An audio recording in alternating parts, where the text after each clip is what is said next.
สู่สุดใจรวมแห่หัวจิตรวมใจ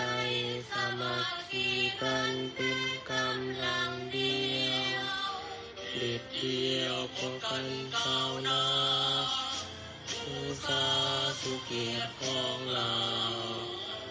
ส่งเสริมให้สิทธิ์เป็นเจ้ารูปชนเผ่าจับมือพากันขอให้พวกจักรพรรดิพวกข้าศึกเข้ามาลุกควนเราทวนสู่เอกราชสุการลาภาพของศาสตร์เราไว้ตัดสินใจสู่สิ่งเอาใส่พวกเราเข้าไปสู่ขอตัดตา